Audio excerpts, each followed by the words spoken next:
And I think that's what President Trump has been very deliberate about, is actually forcing the Russians to say, here is what we would like in order to end the conflict. And again, you don't have to agree with it. You can think that the request is too significant, and certainly the first peace offer that the Russians put on the table, our reaction to it was, you're asking for too much, but this is how negotiations unfold. And I wouldn't say, I'm not yet that pessimistic on this. I wouldn't say that the Russians are uninterested in bringing this thing to a resolution. What I would say is right now, the Russians are asking for a certain set of requirements, a certain set of concessions in order to end the conflict. We think they're asking for too much, okay? And then obviously, the Ukrainians matter a lot. They're the other side. They're the other party, at least to the direct conflict. And we have to ask, what is the Ukrainian? What do they need in order to bring this conflict to a successful completion? And we're going to continue to have that conversation. Now, what the president has said is that he will walk away if he thinks he's not making progress. And I think that, about once every 4 or 5 weeks, you will hear some American official or sometimes multiple American officials say, this is a week where we need to make another step. And in particular, the step that we would like to make right now is we would like both the Russians and the Ukrainians to actually agree on some basic guidelines for sitting down and talking to one another. Obviously, the United States is happy to participate in those conversations, but it's very important for the Russians and the Ukrainians to start talking to one another. We think that is the next big step that we would like to take. And why does that matter? The reason it matters is because, again, I mentioned the Russians, but also the Ukrainians have also been sort of, they've put a piece of paper in our hands that says this is what we would need in order to bring this conflict to a successful resolution from our perspective. And there's a big gulf, predictably, between where the Russians and the Ukrainians are, and we think the next step in the negotiation is to try to close that gulf.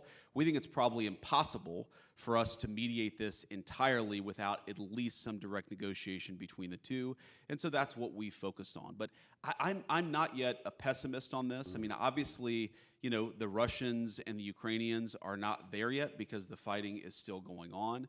The Ukrainians have said they would agree to a ceasefire, a 30-day ceasefire. We appreciate that. What the Russians have said, again, you don't have to disagree with it, but it's important to understand where the other side is coming from.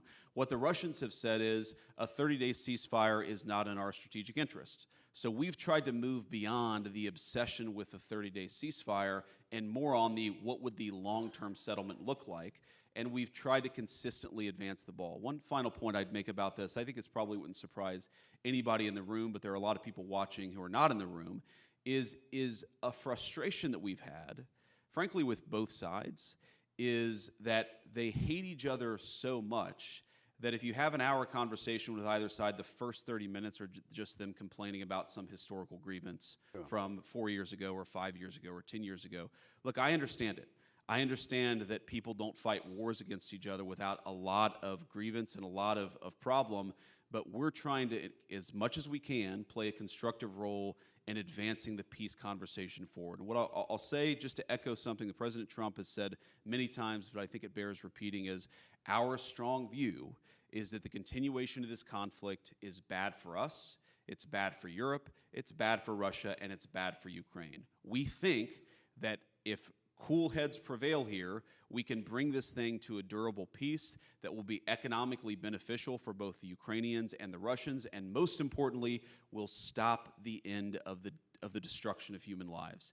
I think people underappreciate this about our president here in the United States is he has a genuine humanitarian impulse about this. He hates innocent people losing their lives. He hates even soldiers losing their lives in unnecessary conflicts. He just wants the killing to stop, and that will continue to be America's policy.